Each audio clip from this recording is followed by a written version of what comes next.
Photographer Francesco Mellina's book and exhibition, Total Stranger, provides a revealing document of the early history of Dead or Alive's Pete Burns. Now, of course, Pete was known for his androgynous appearance and bold fashion choices. He became a prominent figure in the music scene with their worldwide hit, You Spin Me Round Like a Record, binding elements of new wave dance pop and goth culture. Mellina wasn't just a photographer of Pete and someone who documented the north of England's music scene at that time. He also became Pete Burns' friend and the band's early manager. I left my hometown at the age of 16. In life, you got to do what you got to do. Many people, in fact, the vast majority of people, they were intimidated by Pete. And I always said many, many times, I thought he was magnificent. Every time that a batch of photographs, were delivered back to me, I was astonished because there were images that I'd totally forgotten about. I just felt that shot kind of captured him, in the way it's kind of, to me, it's kind of a romantic. I remember one evening, as we were talking, he just said to me, Francesco, would you manage me? Our friendship was based on friendship, really. But I think that kind of cemented his belief in me as much as my belief in him. We signed the deal. And of course, at that point, I realized that there was no way that I could continue doing both photography and managing a band, particularly when you got such a massive, a fairly substantial contract with CBS Records. The success that we were experiencing even to that point, it was already starting to change the band in many ways. The relationship became difficult. Now, don't go away. The interview with Francesco Mellina is coming up. But just time for me to ask you to comment, like, subscribe, and if you can, take out a membership, which will allow you to see the podcast earlier than everyone else, if that's level 2.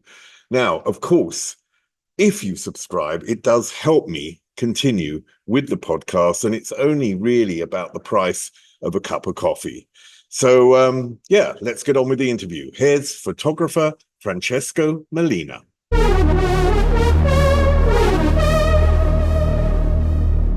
Francesco Mellina, welcome. We're going to talk about your book, Total Stranger, the unseen photographs of Pete Burns and Dead or Alive between 1978 and 1983. But before we get to that, because that will be the meat of the interview, obviously, I just want to talk a bit about you, because you've also got quite an interesting history yourself. And certainly you were brought up in, if I say this right, Polistena, southern Italy. Yeah. So what sort of creativity were you brought up around as a young man? To be honest, the creativity was zilch.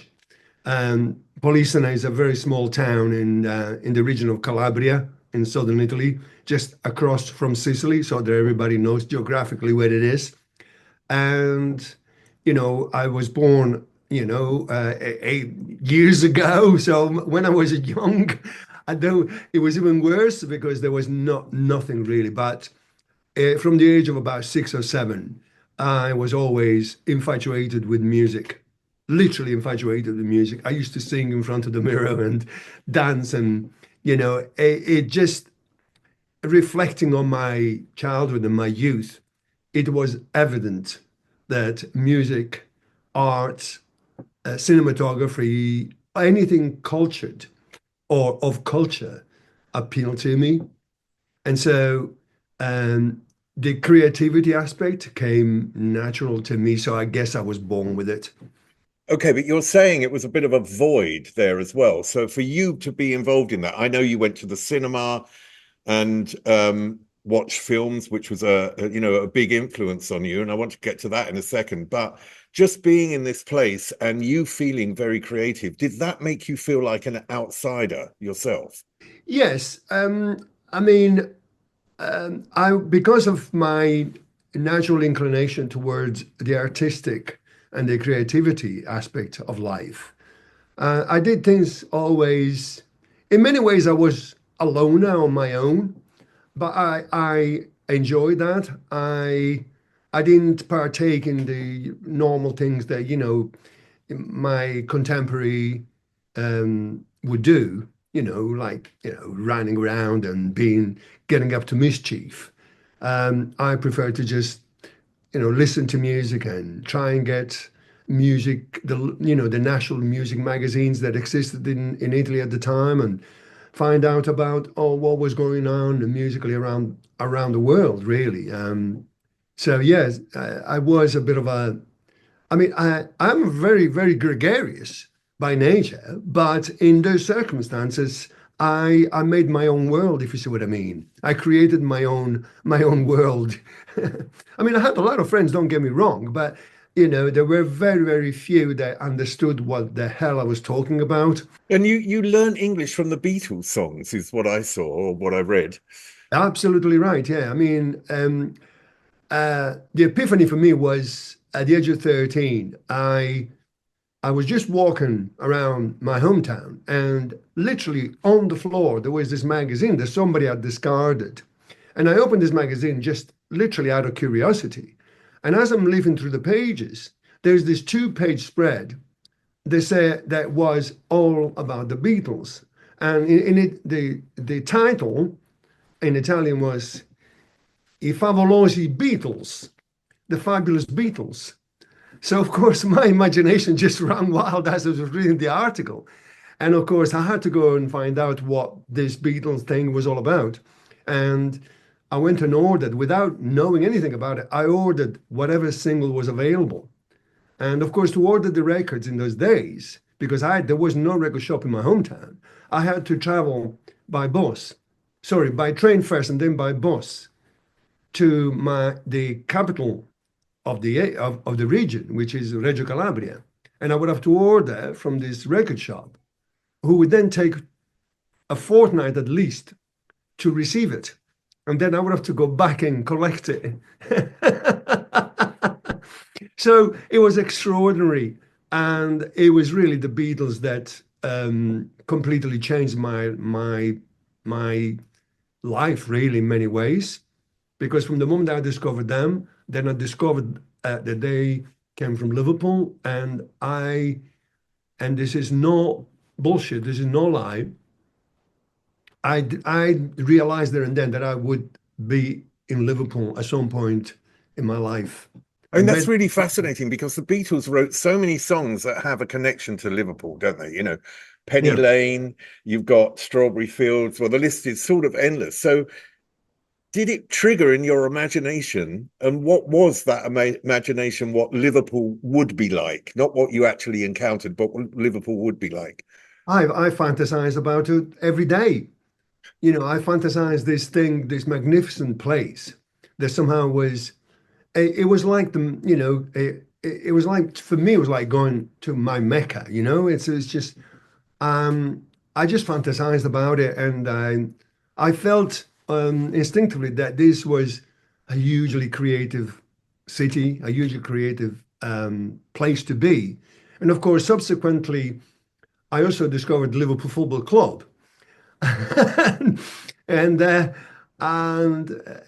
was it, really. I mean, I was fascinated, absolutely. And so music and football are two of my greatest passions. And of course, going to the cinema with films. And this was a period where Italian cinema was really flourishing, wasn't it? You had Fellini, Sergio Leone, Oh, Antonioni, yeah. Carbucci.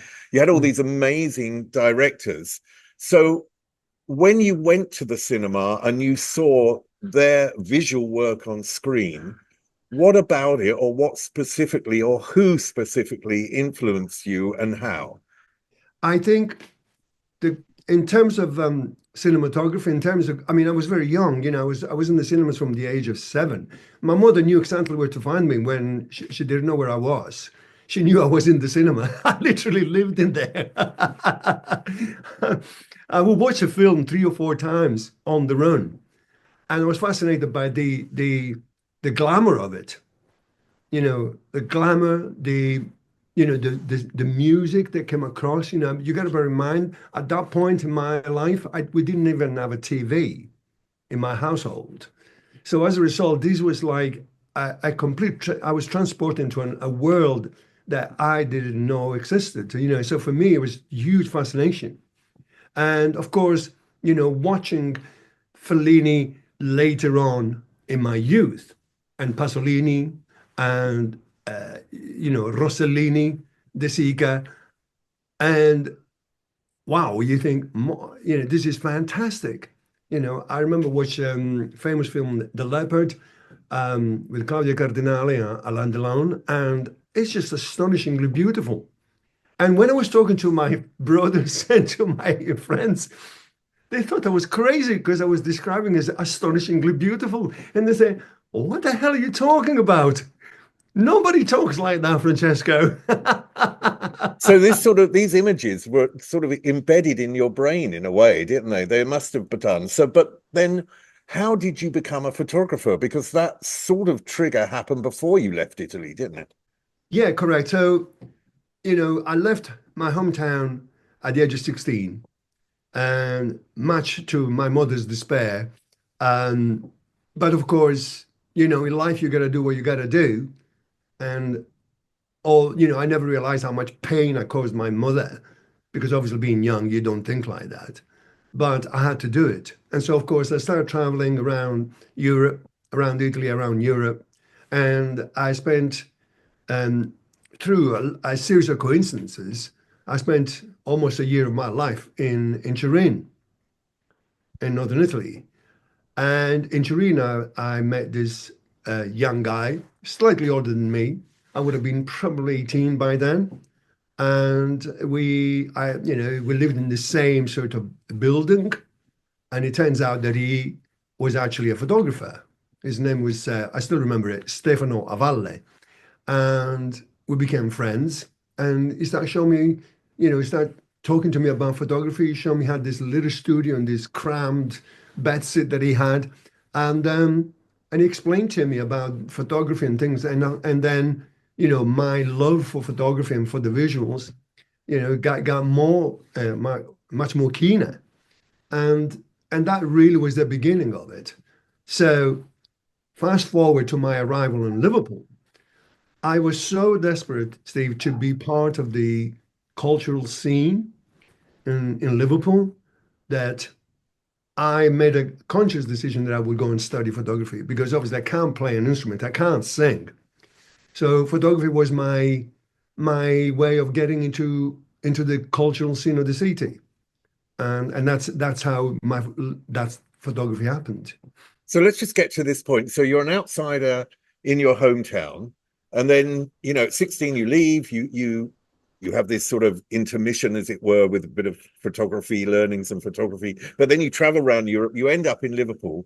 But I would imagine in that era, an Italian landing in Liverpool is also at the start an outsider. How did you feel when you got there? Did you feel as an outsider in Liverpool at the start? Strangely not, because I always loved the city. I already as soon as I remember setting foot for the first time in Liverpool, and genuinely, I'm not dramatizing this, I felt like I was home. I actually said to myself, "Wow, I'm home." And it is a remarkable thing because there are many people in Liverpool like myself that have had that same experience as me. People from America or from, I don't know, from Scandinavia, from Germany, whatever. And they have this same attraction to Liverpool as I had. And I felt completely at home. And although people might have seen me as an outsider, I personally never felt as an outsider within myself. Um, so no, I didn't feel as an outsider, although maybe people thought that I was an outsider, but that was their concept of it rather than mine. Yeah. So when you get to Liverpool, as you say, you've got these two things going on. You're studying now photography, and it's at the same time there's this amazing. Well, it's a new scene. It's not the era of the 60s anymore. It's changed, and it's the not the Cabin Club. It's the era of another club, the era of Eric's. And Absolutely, yeah. yeah, so tell me about the first time. Not, I don't know if that was actually the first time also that you met Pete Burns, but the first time you went to Eric's. What did you see and what impression did it give you? Well, I remember I was talking to a friend of mine. I wasn't aware that at this point that Eric's existed, but I was talking to a friend of mine and said, Francesco, you really need to go to this place. called Eric's. And I said, oh, yeah, okay. And where is it? I said, oh, it's on Matthew Street. I said, oh, well, wow, wonderful. Same as the cavern. And he said, yes, you should go and see it. So anyway, I decided that I should go. And this was 1977. And the club, I believe, had been open from 1976. So it would have been almost a year by the time I got around to go down there. And again, I recall going down this metal staircase, and it looked almost like a dungeon. It was black, red, very, very dark. But just like a lot of other people that frequented and went there, again, I felt completely at home in there. There was a particular, vibe, for lack of a better word, and you just felt that this was the right place for me. And I just felt completely thrilled to be down there. And of course, the first band that I encountered down there was the Ramones. So, it's unbelievable. It really is. And you got to take photographs of them as well, didn't you? Of You course, yes, took I every did. opportunity Yeah, there. yeah, Do you feel that, that feeling of being at home, and this connects to Pete really, that feeling of being at home, you had been an outsider. And I know this from London, that some of the clubs that I went to, and I felt like an outsider for different reasons as a kid. So you go to those clubs and you feel connected to all these people because we're all outsiders.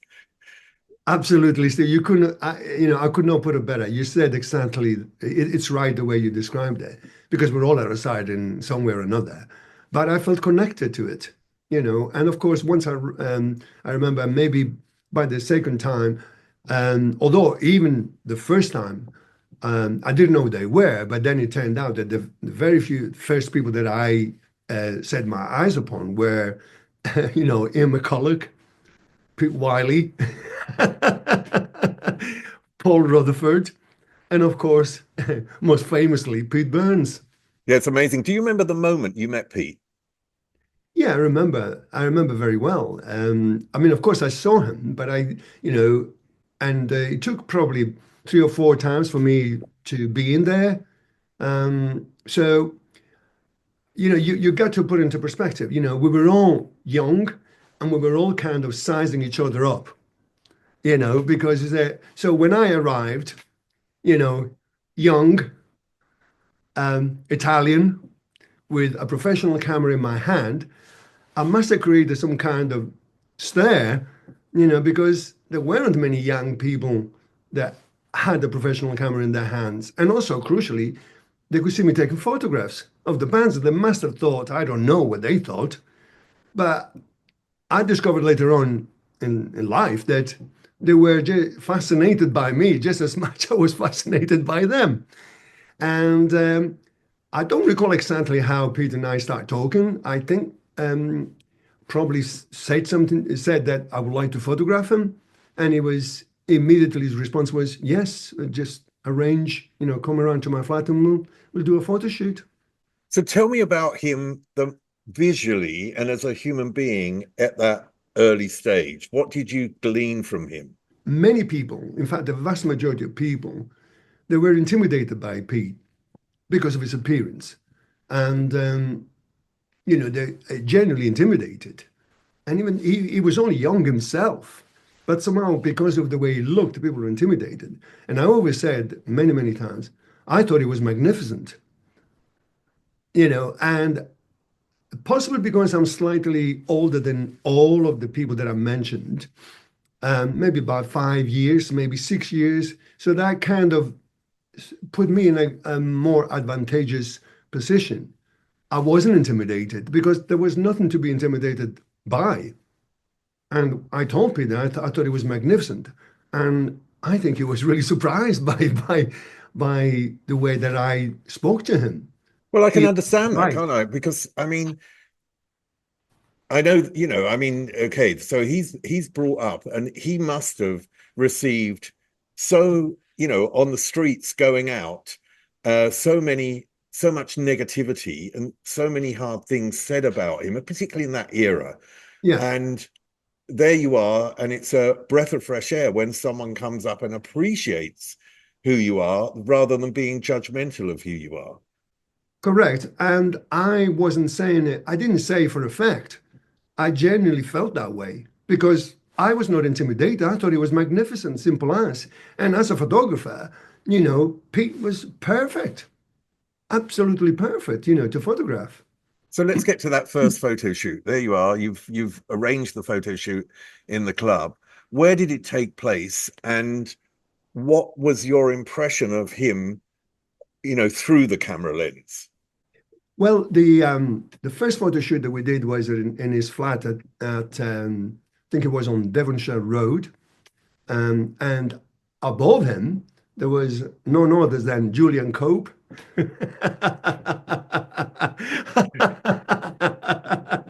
So this was like a rock and roll building basically. So Pete and Lynn lived on the ground floor. Anyway, it didn't disappoint me at all when I arrived in his flat. It was just wonderful, typical, typical Pete. Even though it wasn't like too expensive what was there, but it was typical Pete. So he had all these Chinese hats, decorating the walls. There's amazing leopard skin prints throws over the couches, and and that's really how and that's what I saw, and I was so really impressed with it because it was totally different from any other flat that I've been to. Nobody furnished their apartments or flats, whatever you want to call it, in that manner. And it didn't disappoint me at all because, again, as a photographer, there was a perfect backdrop for me. We just used simple, all lights that he had in his house to take the photos. And obviously some of those photos feature in my book. That's what's fascinating about your book is that, you've got this period, I think it's something like 78 to 83, what I said at the beginning. And you see sort of start of the development of an image. You see the development of Pete. Do you also remember his confidence and his presence on camera, and that you recognizing, hey, this is a star, this is someone who's going to be a star? I genuinely thought from the very beginning that he would be a star. In my eyes, he was already a star even before he became a star. And I actually told him that. And I think that this, the fact that I complimented him, genuinely, not because I wanted, not because I was sucking up to him. I was genuine in in giving my compliments because I genuinely believed that somebody like that there was only one way, and he would be a star at some point. And I think he was probably, surprised by this. And but also I think he appreciated me and he liked me. When did you see him first perform? Because he had the band Nightmares on Wax, didn't he? Which sort of morphed into Dead or Alive. But so when Well, did you see him perform, and what was he strangely like? enough, I never saw him performing with Nightmares and Wax. I did see him perform first time when he was the first lineup of Dead or Alive. And by then, I think they had released a single called "I'm Falling" through Inevitable Records. That was the first time I saw him, and of course, he didn't disappoint at all. He was exactly what I expected him to be. What do you think you captured in the photos of Pete from your perspective? What sort of qualities did you capture? I think I captured this in many ways. I captured this. How can I describe it? Well, of course, he was young, so there is a certain beauty because at that point he was an attractive fellow, and but also there was a certain uniqueness about Peter. He never stood still. He would change image all constantly. And so my photographs essentially capture a rising star, really. That's the way I can describe it. I mean, what's amazing about your relationship with Pete is that it starts off as a photographer, it goes into a friendship of sorts, doesn't it? And then at one point, it turns into you actually managing. So did he come to you and say, hey, why don't you manage us? What was that Well, point? well, over a fairly short period of time, I think Pete realized also that through my contacts that that I could be good for his career because I got him in the Phase magazine when nobody knew him, essentially. Some people knew him in London, but not many people knew. But I remember through my friend Paul Dunoya, who said to me, look, Francesco, my friend Nick Logan is starting this magazine called The Phase. You should go and see him. You probably know these people, I guess. And I went to see Nick Logan with my portfolio. And as he's leafing through my portfolio, he stops on the photo of Pete. And he said to me, Francesco, who's this guy? And I said, well, that's Pete Burns. He said, don't tell me he lives in Liverpool. And I said, yes, he does. He said, well, I can't believe that. However, he said, Francesco, he's going in the next issue of the Face magazine. And I never said anything to Pete on purpose because I wanted to surprise him, and he was amazed by that. So, he realized that, our friendship was based on friendship, really. But I think that kind of cemented his belief in me as much as my belief in him. So when he said, that I'd like you to manage me, and you, you know, you decided, okay, I'm going to do this. What was your vision for him and the band? Okay, well, we used to have long conversation, on through the night sometimes, long conversation about whatever, all sorts of topics. And I remember one evening, as we were talking, he just said to me, Francesco, would you manage me? And I said, yes. I think he was really shocked by my immediate reaction and no hesitation whatsoever. And and he said, really? I said, yeah. Why would I not want to manage you? I said, man, you are Pete Burns. 50% of my job, it's done. I got you. And I think he was really amazed by that. So my vision essentially was to do what maybe a lot of people didn't want to do, mostly because they didn't believe in Pete. A lot of people did not believe in him. They thought he was just, it wasn't serious enough. I genuinely believed in him. I believed in his star quality. And and subsequently, I was vindicated in my belief. So from the moment that I started managing, I think I surprised even Peter, or Pete, I should say. I think I surprised him as well. I knew nothing of management. I had no idea how the industry works, but I learned what I could as soon as I could. And, subsequently, I started managing when I traveled to London all the time, trying to, seeing all the A&R guys. And I got turned down by every single label. I mean, literally every, small, medium, and large. And so I decided that it would probably be a good idea for me to start my own label and release some records on that label.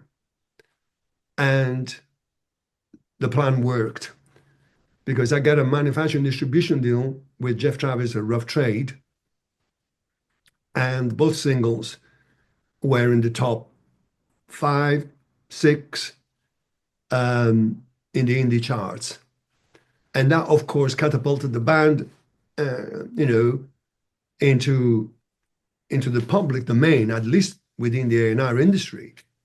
And that led to a lot of companies getting in touch with me, wanting to sign the band. Had you actually stopped photography at that point because of the pressure on you to do the management?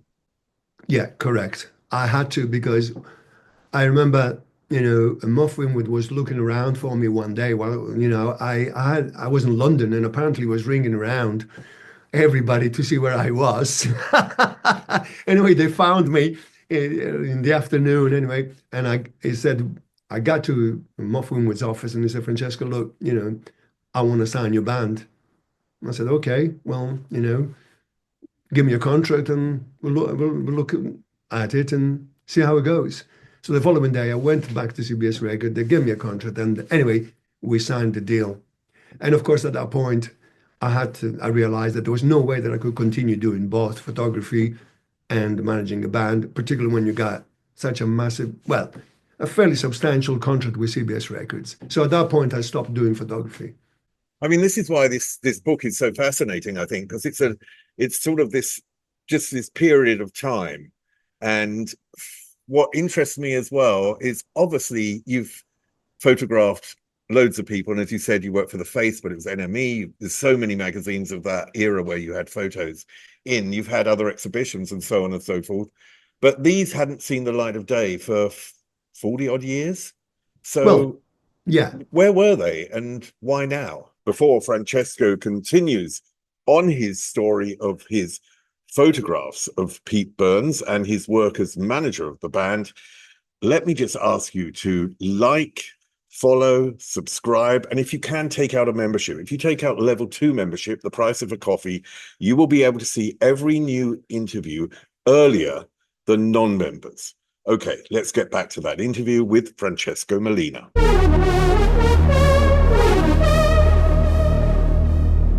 Where were they and why now?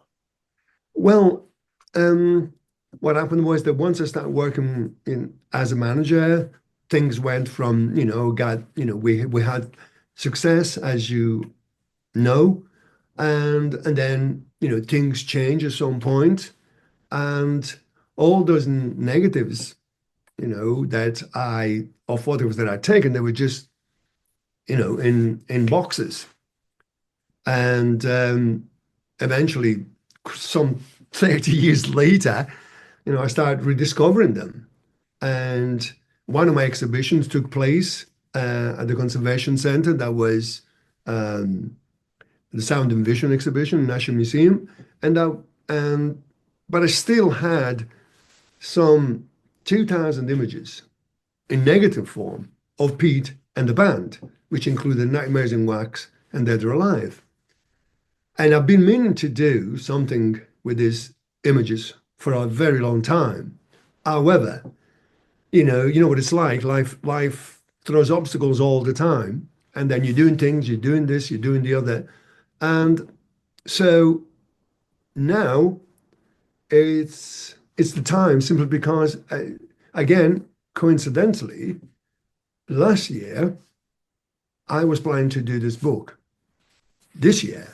And then towards the end of last year, I get a text saying, Francesco, we would like to meet you. We want to talk to you about an exhibition. They didn't tell me what it was.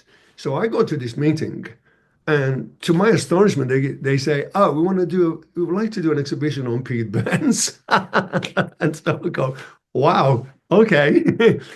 And so coincidental, by sheer coincidence, everything happens. The exhibition happened at the same time as the release of the book. And so it's happened this year for that reason. For you, I'm certain memories come up. And when we meet people that we initially don't know and we build a friendship with them, like you did with Pete, and you said that you sometimes spend all night talking to him in the early period at least.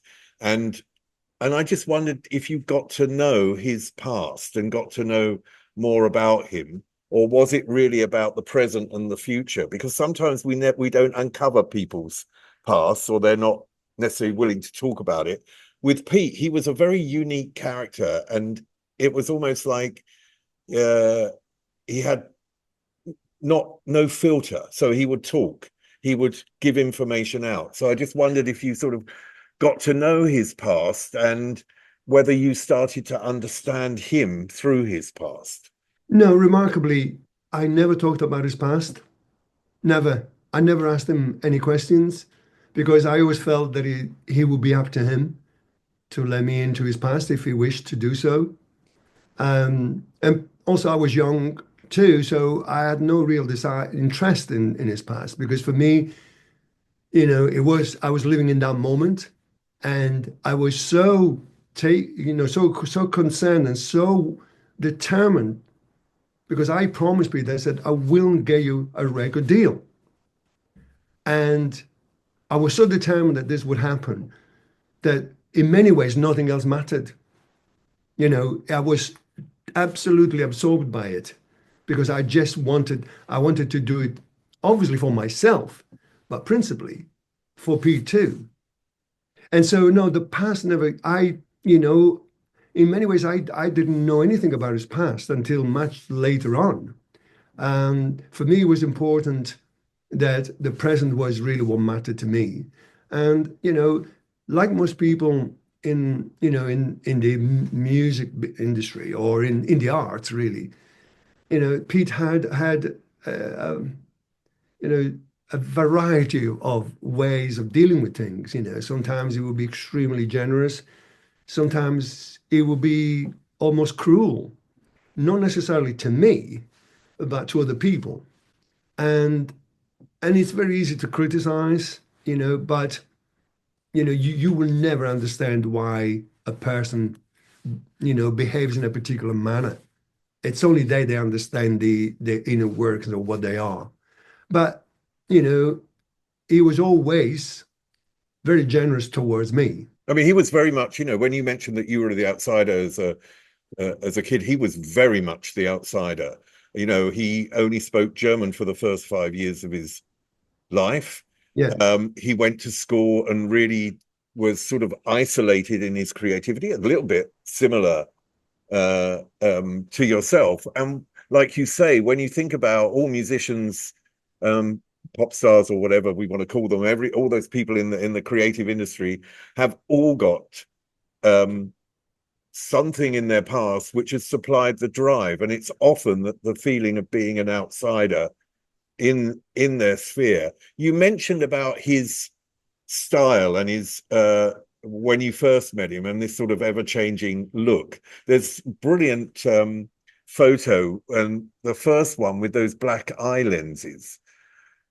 Tell me about that and what you feel that aspect gave him in the photograph. I remember we were in London, and I don't recall the exact circumstances, but I know we were on King's Road, and they said to me, Francesco, I gotta go to Harley Street. I said, why do you want to go to Harley Street for? And I said, well, I gotta collect some lenses. And I said, what do you mean? I said,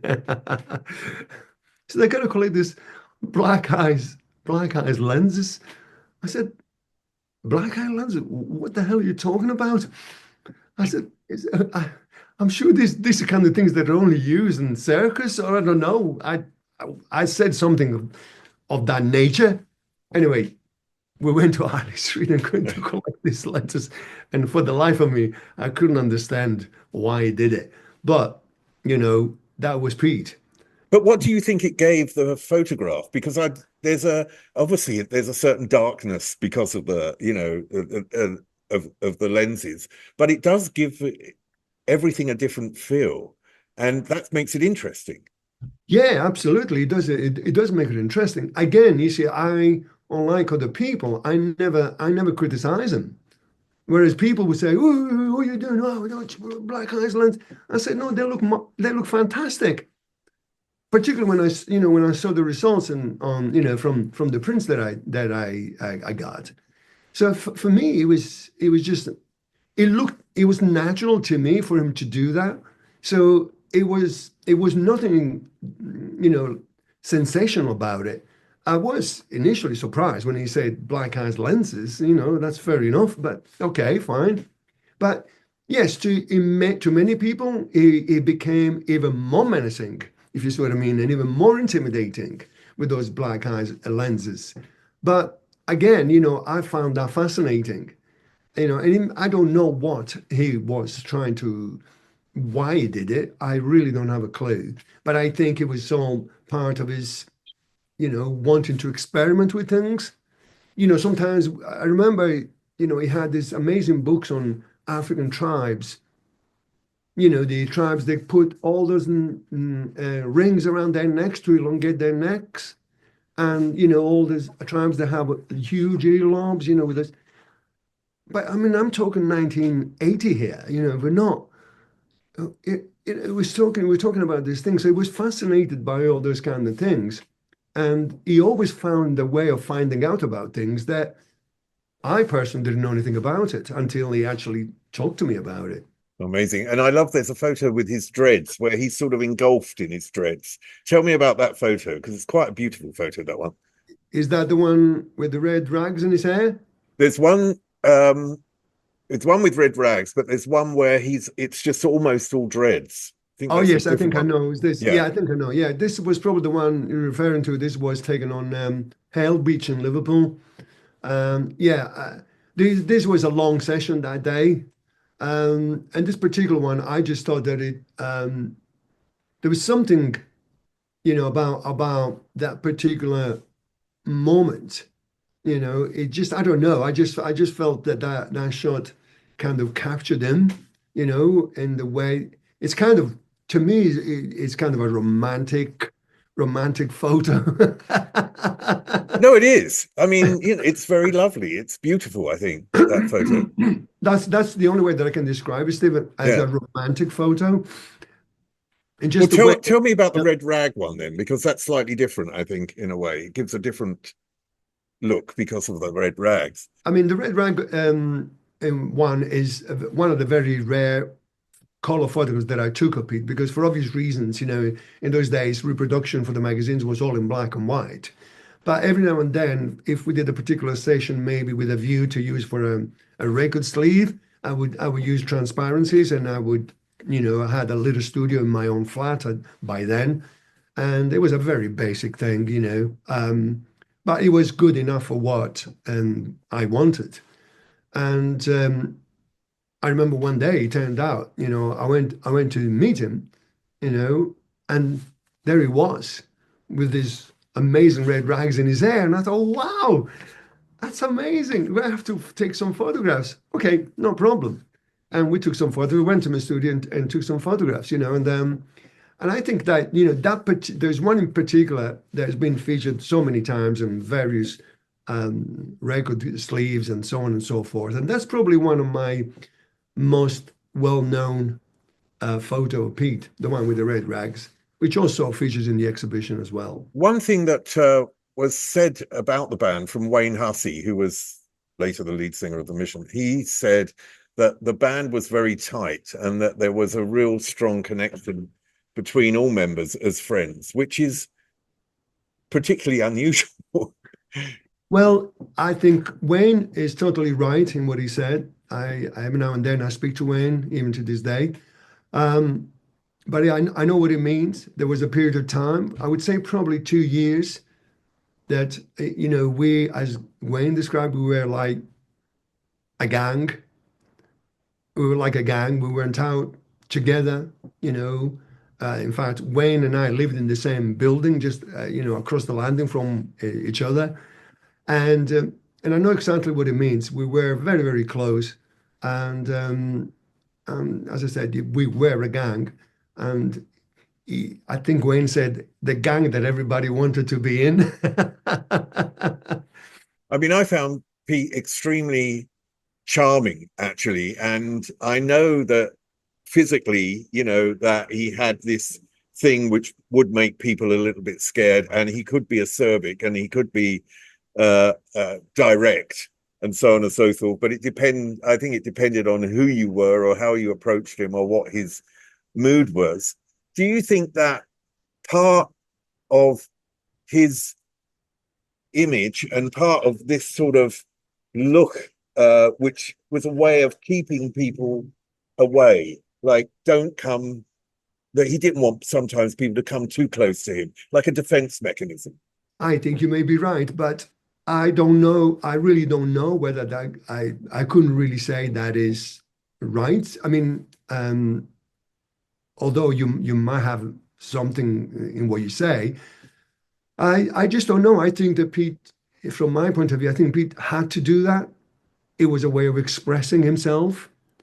Um, And I don't think that he necessarily did that to keep people away. I think he just had to do it.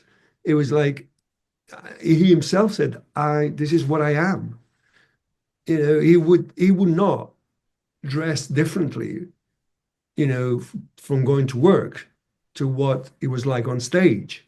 And so the reason why a lot of people love Pete, even to this day, is because it was real. It wasn't a put on, it wasn't a put up.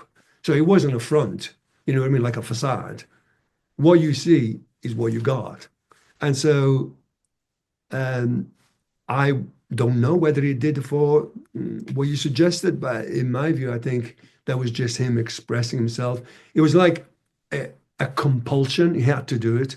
You Spin Me Round was, it was a massive hit in Europe, and I think it went to the top 10 or top 5 in the US as well on the Billboard charts. It was Yes, it a did. Yeah. massive hit around the world, wasn't it? How did that affect everything? Unfortunately, at the point when Spin Me Round, You Spin Me Round came along, we parted ways, or rather, the band parted ways with me. In other words, they sacked me.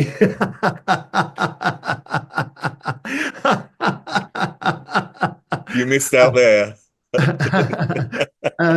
But listen, that's life. But we had already had some success with a cover version. That's the way I like it. And the album, if I'm not mistaken, first album, Sophisticated Boom Boom, I think reached the top 30, top 20. I know that That's the Way was in the top 20. We did Top of the Pops as you normally did in those days. Sadly for me, when, we're just on the verge of You Spin Me Round, I basically got sacked. So, but I knew already that uh, the success that we were experiencing, even to that point, it was already starting to change the band in many ways. The relationship became difficult.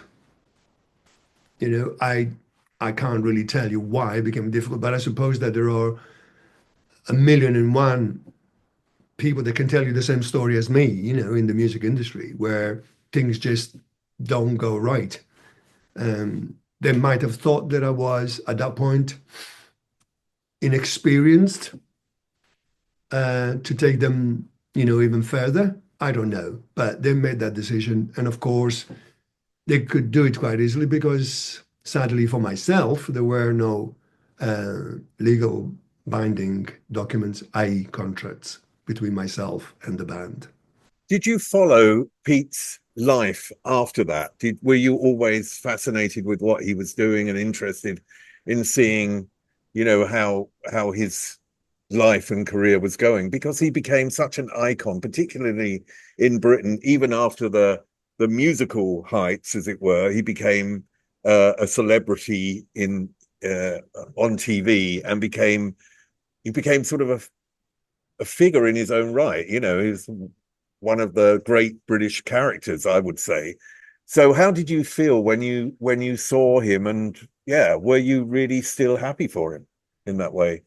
Um, well, because there was no internet at the time when, for many years after we ended our professional relationship, I really didn't know because he lived in London, I lived in Liverpool, so I didn't know anything about what he did. And to be quite frank, I wasn't interested. At the end of the day, they got rid of me. That's the end of it. Um, but later on, when you know the internet came to being, uh, I didn't join until much later, so I didn't know anything about Pete or what was going on. I knew that it had had some, success after You Spin Me Round with a couple of, like, I think it was one song called Lover Come Back to Me or something like that. Was I pleased? Yes and no. Well, No, No, but this is wonderfully honest of you. I mean, I found, Pete was a sort of forerunner for many things because of his openness and directness. He, it was almost like no one could have anything on Pete because he had it all on himself. Do you know what I mean? He'd already said it. He was sexually fluid. That was way ahead than even the word fluid existed in sexual terms, I think. He was someone who got fascinated with his changing his face, which, for many people was very difficult, but at the same time, it was him. It was what obviously he wanted to do, and he was non-compromising about it, which is, what you said is one of the things that made him ultimately attractive. Now that he's passed, and you look back at those photos which you produced for this really wonderful book, Total Stranger, and you look back at those photos of Pete Burns, how does that make you feel? Does it make you feel that you were there, you achieved something, you really presented a character? Yes, in that respect, yes. And looking back at those photographs, you got to bear in mind I had 2,000 images to select from. So we had to scan all of them. And of course, the process of scanning, every time that a batch of photographs, were delivered back to me, I was astonished because there were images that I'd totally forgotten about. And of course, you can't, despite what happened on a professional level, you can't forget the fact that we had fantastic, memories. All the memories, all the good times, came flooding back. All our shopping trips to London, to Vivian Westwood, meeting Vivian, meeting Michael McLaren, and those people, and all those kind of things. The good times is, the wonderful memories came back, floating back to me. So yes, I mean, in many ways, going through that process of selecting the images, both for the exhibition and the book, it was a nostalgic trip down memory lane. But I'm delighted. I am thrilled that I'm able to present to the world, this side of Peter, the pre-stardom Pete, the pre-plastic surgery Pete. And for many Dead or Alive fans around the world, because they tell me so, this period is definitely the most preferred period of his career. What do you think Pete learned from you? I think he learned, he never told me this, but I think he liked the fact that I was a genuine friend. I never wanted anything from him. And, I was genuine always, in my praise of him. And I think he loved the fact that I could communicate, unlike a lot of people around him at the time of a same age as us. And, he used to send me letters, and he was astonished he told me himself, he said, Francesco, I thought you were a pig farmer. Instead, you're quoting Oscar Wilde. I think on that quote, I think we come to the end. Yeah, he thought you were a pig farmer, but you were quoting Oscar Wilde. That's brilliant. Well, your photos give us a really great insight into Pete Burns, a unique insight today, I would say. And yeah, I mean, he was such a sort of loved character in Britain, and you yourself have become particularly loved in Liverpool. You were made an honorary Scouser in 2009. I can even hear it in the accent now, of course. You've got this Yes, of course you can. between Italy and Liverpool. You had your first major exhibition of your work in 2009, which was the year that you actually got made an honorary Scouser, I think. Yes. And there have been other books, haven't there? Revealed, which was the photographs of bands, venues, and audiences around the northwest of the UK. And that was between 77 and 83.